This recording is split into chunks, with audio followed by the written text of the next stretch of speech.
They said I wasn't good enough for their son. Too poor, too plain, too quiet. So I quietly shut down their empire. My name is Grace Walker, and I'm 35 years old. By day, I approve multi-million-dollar corporate loans as a senior executive at one of the most conservative investment banks on the East Coast. By night, well, not that kind of night. Just the quieter side of life. I live alone in a modest apartment near the river, prefer chamomile tea over champagne, and find small joys in things like worn books, quiet jazz, and people who mean what they say. I've never flaunted what I do, not out of shame, but out of clarity. I've seen enough people blinded by titles and money to know that once you show your worth, it becomes the only thing people see.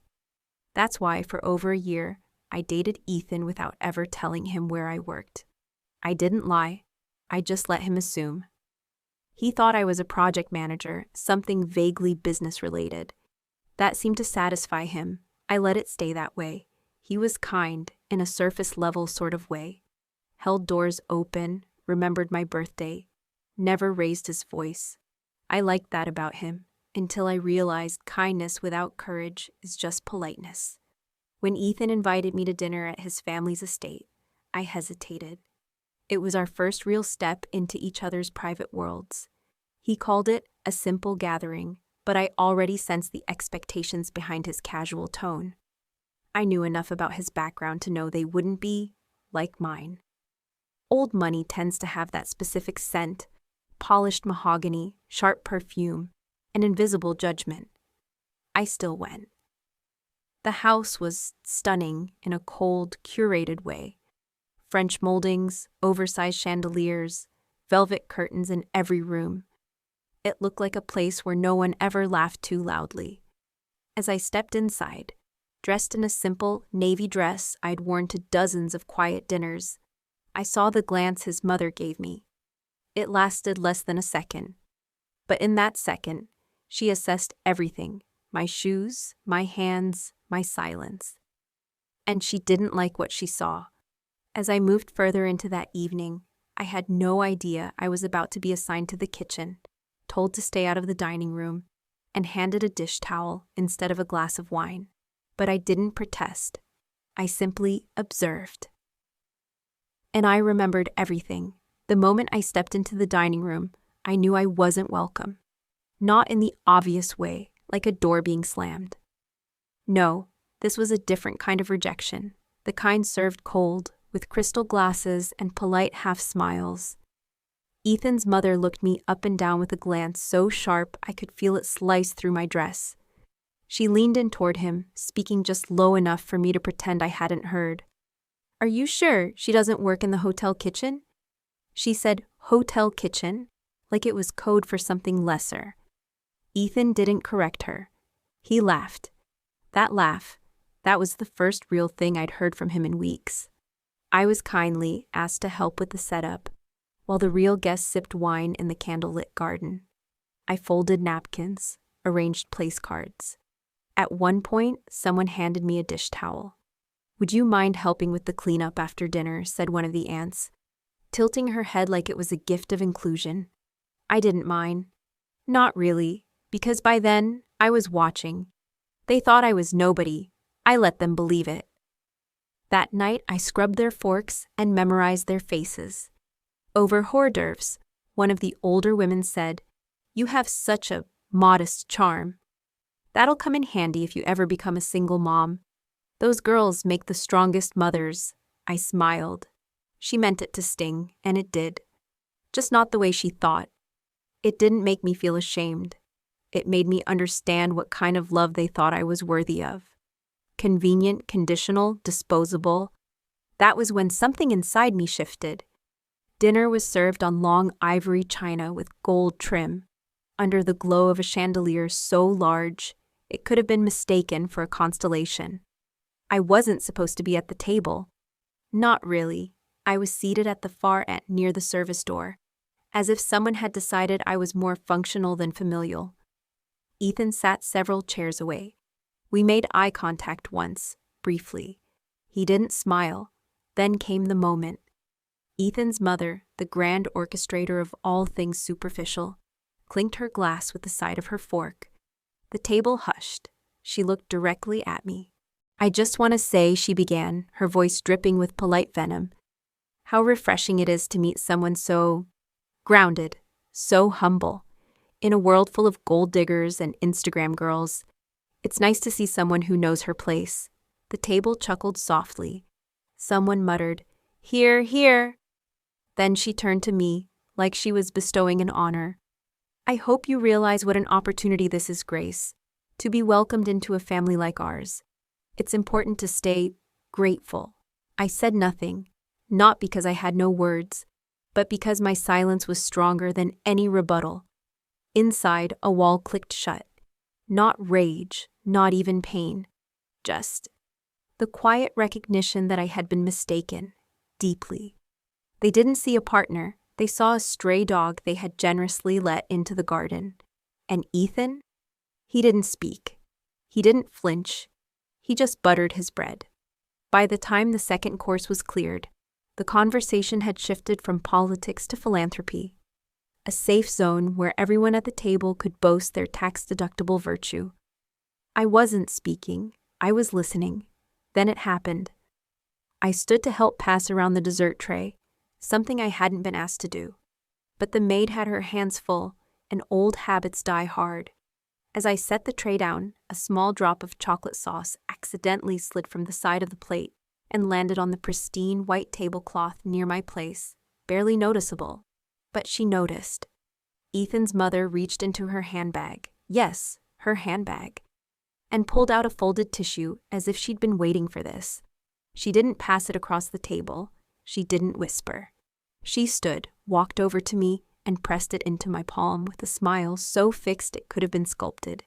"Here, dear," she said, loud enough for everyone to hear. "Just a little something to clean up. You have a bit of a spill, right there, on your dress." The tissue, the gesture, the emphasis on your dress. I looked down. There was no stain, not on me, not really, but she wanted there to be. She needed me to carry a flaw that matched her opinion of me. I met her eyes and nodded, gently taking the napkin. "Thank you," I said, not with submission, but with calculation. It wasn't the first time someone tried to dress me in their assumptions, and it wouldn't be the last time they'd regret it. Dessert had been cleared. The wine had softened voices, loosened inhibitions. The conversation was flowing, if by flowing you meant a trickle of backhanded compliments and tales of trust funds. Then someone, an uncle, maybe a cousin, I never bothered to remember, brought up the stock market. There was a lull in the room. That's when Ethan chimed in. He leaned back in his chair, one arm casually slung over the backrest, the other swirling his glass of wine. "Well," he said with a grin, "I'm sure Grace knows all about investment. She's very hands-on." He paused just long enough, mostly with mops and buckets. The table erupted in laughter. The good kind.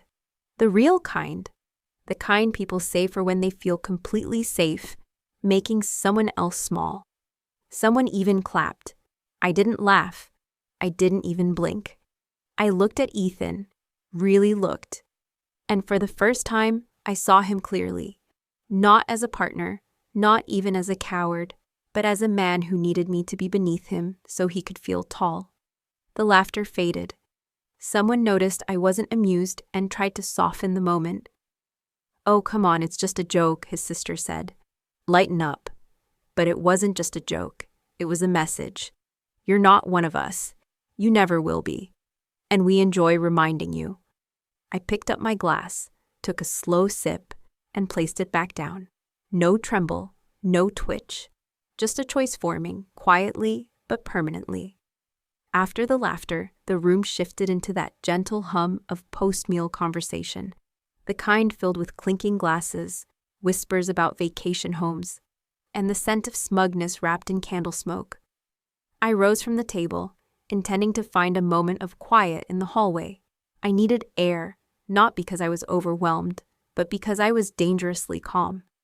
Before I could take 2 steps, Ethan's mother called out, "Grace, dear, before you go, I have something for you."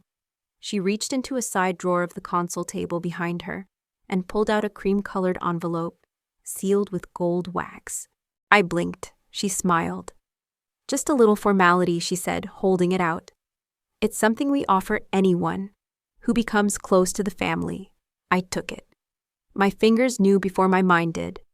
It was thick, legal stock paper, printed, formal. I opened it. It wasn't a prenup.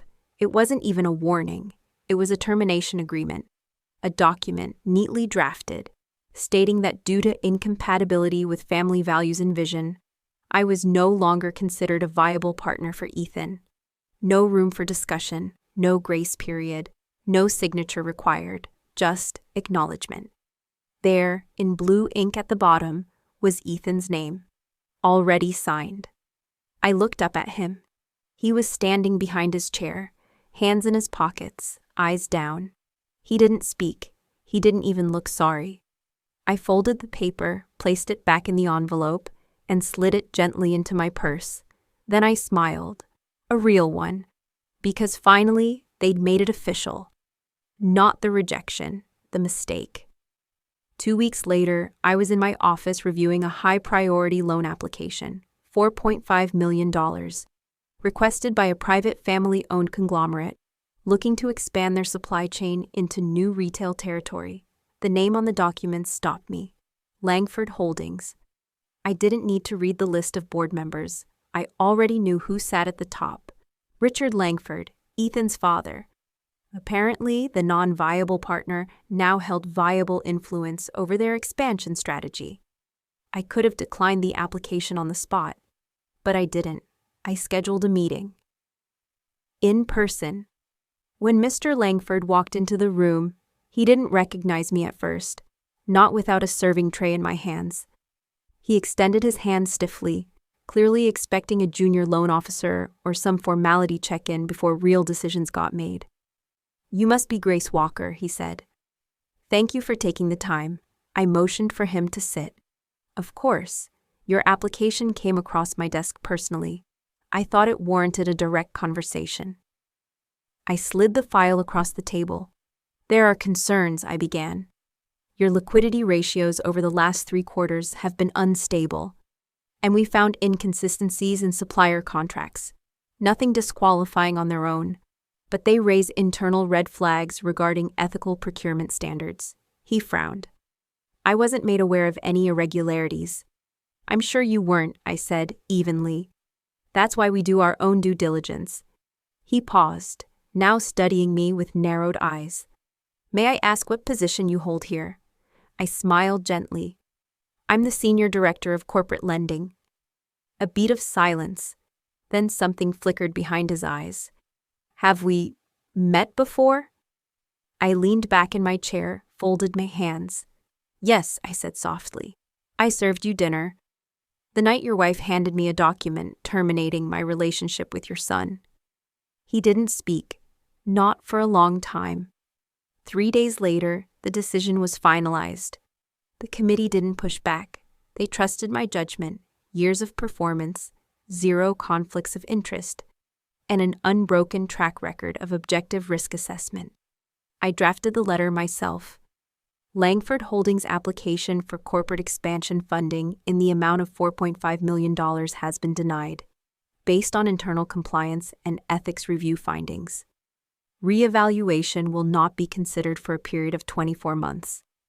I added one final note in my own handwriting, slipped in with the formal letter. It was clipped to the top with a gold paperclip. "We do not fund enterprises that prioritize legacy over integrity." The fallout didn't take long. Without the funding, Langford Holdings couldn't fulfill the contract with the supermarket chain they'd been wooing for months. The chain pulled out. Vendors hesitated. Investors got spooked. The empire didn't collapse overnight, but the first fracture had formed. A week later, I received an email. From her, subject line. "Confused." She asked very politely if I knew why their application had been rejected. Said it must have been a clerical mistake. Attached a copy of their revised financials. Mentioned how important this deal was to the family. I didn't reply. Instead, I forwarded her own voice back to her. The one from the dinner party, clipped from a discreet recording on my phone, 4 seconds. Crystal clear. Are you sure she doesn't work in the hotel kitchen? And beneath it, I typed just one line. Maybe this is why. She never replied. About a week after the rejection, Ethan emailed me. The subject line read simply, I should have said something. I opened it, slowly. Not because I cared what he said, but because some part of me still wanted to know if he'd seen what happened, or if he was still pretending it hadn't. He wrote, Grace, I know I should have spoken up that night. I froze. I didn't know what to say. And by the time I figured it out, it felt too late. I've been thinking about it every day since. I'm sorry for not standing next to you when I should have. It wasn't a long email, but it was honest. And yet, I didn't reply, not out of spite, but because the silence he gave me when I needed him was louder than anything words could fix now. A month later, I heard from a mutual acquaintance, someone in real estate finance. Langford Holdings had begun quietly offloading assets, leasing out properties, canceling development plans. Their expansion had stalled, and now they were consolidating, shrinking, actually. It was happening slowly, behind closed doors, with as much dignity as could be preserved. But I knew, and more importantly, they knew I knew. There was no scandal, no headlines, no lawsuits, just consequences. The kind that come not from vengeance, but from letting truth and time do what they do best. People say life teaches you lessons, but I've learned it's not life, it's people, it's how they love you, or don't, how they see you, or refuse to. For a while, I carried anger, quietly, tightly, not the kind that shouts, but the kind that tightens your chest at red lights and lingers at the edge of sleep. But even that fades. Because here's the truth. People act from what they fear. Fear of losing status, fear of being wrong, fear of someone like me being more than what they expected. I used to think I needed to prove them wrong. Now I understand. There's nothing to prove to people who already decided not to see you. So I let go. Not because they deserved it, but because I deserved peace. I didn't walk away with revenge. I walked away with clarity. What I denied them wasn't alone. It was my participation in their illusion. That money justifies arrogance. That silence equals weakness. I made the decision not from rage, but from a simple belief. Power means nothing if it isn't used to protect what's right. Did I win? I didn't win. I grew. And that's rarer than winning. These days, I still wake early.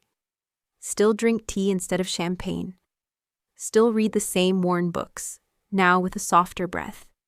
But I carry myself differently. I no longer shrink in rooms that don't welcome me. I no longer explain my quiet. And I no longer wish to be invited to tables built on appearance, not substance. I've learned that dignity isn't loud. It's a posture, a stillness, a choice. If I could leave one thing behind, it wouldn't be a quote or a grand gesture, just this. You don't have to fight to be seen. You just have to stop disappearing to fit in.